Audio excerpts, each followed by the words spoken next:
All right, awesome. Welcome to another deep dive. This time we are heading straight to North Africa, Tunis, to be precise. Sounds good to me. Yeah.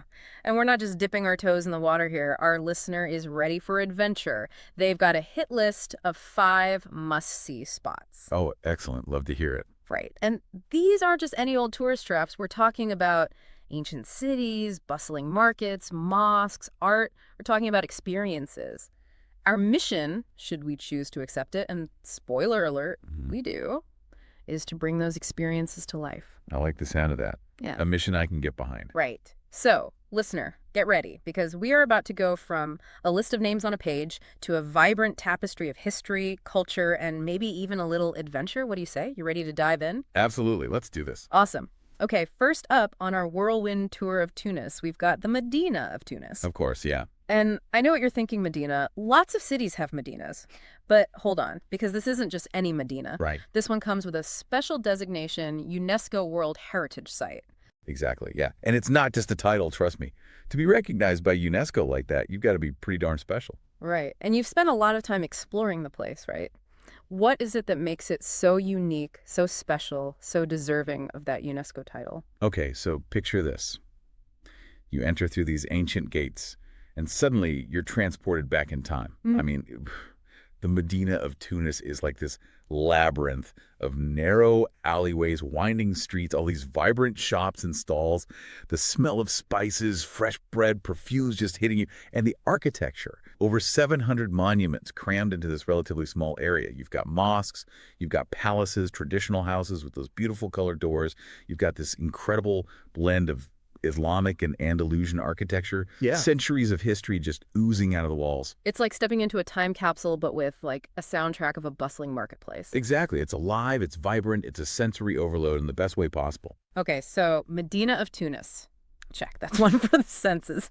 But up next, we're shifting gears, going from bustling marketplaces to something a little more, contemplative, I guess. Oh, interesting.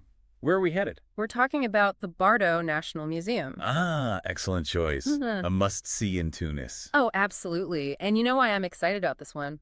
Because it's home to one of the largest collections of Roman mosaics in the world. Oh, yeah. That's what it's known for. Now, I've seen some impressive mosaics in my travels, but there's something about the ones at the Bardo Museum, something that sets them apart. And I was hoping you could, shed some light on that for us. Definitely. It's not just the sheer size of the collection, though. It is impressive, but it's the stories that they tell. Yeah. See, these mosaics, they're not just pretty pictures. Yeah. They offer this incredible glimpse into Roman life here in North Africa. So we're talking Roman Africa, but with a uniquely Tunisian twist. Exactly. You see everyday life, you see mythology, you see historical events all depicted in these intricate artworks. And the detail, oh my goodness, it's mind-blowing. Millions of tiny pieces of colored stone and glass meticulously arranged to create these stunning images. You'll even see influences from other African cultures woven in, showing just how interconnected this region was. Oh, wow. See, this is why I love traveling. You uncover these hidden connections, these cultural exchanges that you wouldn't even think about. Okay, so we've had our senses stimulated, we've had our minds blown by art and history. I think it's time for a little something different, don't you? I'm game. What's next on our Tunis adventure? Well, let's just say we're going way, way, way back in time. Oh, I Oh. love a good blast from the past. Buckle up, because we're talking about Carthage. Ancient ruins, a key role in Mediterranean history. We're talking PC old, right? Oh, yeah. You're talking way BC. Think 814 BC. That's when Carthage was founded by the Phoenicians. They were this seafaring people, incredible traders and navigators, and they set up shop in Carthage and turned it into this major power player in the Mediterranean. So we're talking even before the Roman Empire was a thing. Oh, long before. In fact, Carthage became so powerful it actually rivaled Rome. And that rivalry, that's where things get really juicy. Yeah, rivalries tend to do that. Right. And that's how you get the Punic Wars. These epic clashes between Carthage and Rome, they span decades, involve massive armies and navies, and ultimately shape the course of Western civilization. So the ruins that people can visit today, those are like the remnants of this epic power struggle. Exactly. When you walk among those ruins, you're not just seeing stones and columns, you're walking in the footsteps of history.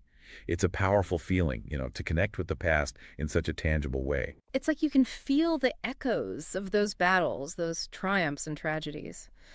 Okay, so we've delved into the ancient world, witnessed the rise and fall of empires. Let's lighten things up a bit for our next stop, shall we? Sounds good. Give me some of that sunshine. I think you're going to like this one.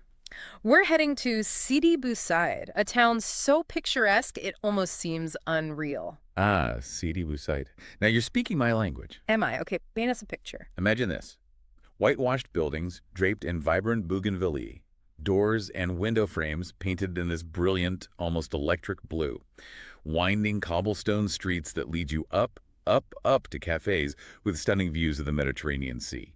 The air is filled with the scent of jasmine and the sound of seagulls. It's pure magic. Sounds like something out of a postcard. It really is. Yeah. And, it's not just the visual. Sidi Bou Said has this incredibly laid-back vibe, very bohemian, very artistic.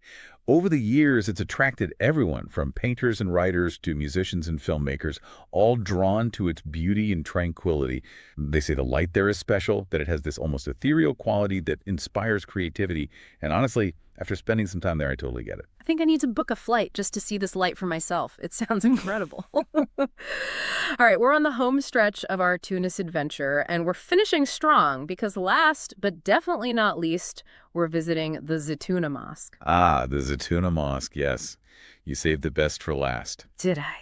Now tell me, when we approach this mosque, what should we be looking for? What's the architectural style? I mean, this is one of Tunisia's largest and oldest mosques. Yeah. Oh, it's grand. Dating back to the 8th century, so it's seen a lot of history. And architecturally, oh, you're going to see a mix of styles. Early Islamic architecture, of course, with its horseshoe arches and intricate geometric patterns. But over the centuries, different rulers and dynasties have added their own flourishes, their own styles. So you'll see some Ottoman touches, even a little bit of Andalusian influence.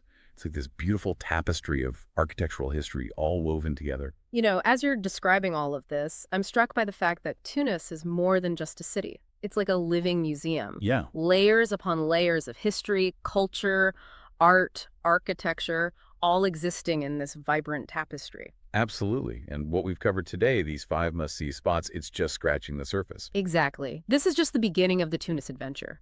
Consider these 5 locations your starting point.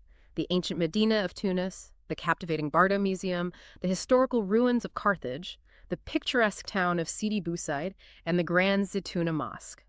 Each one a portal to a different facet of Tunis's rich heritage. So, listener, where will your adventure begin?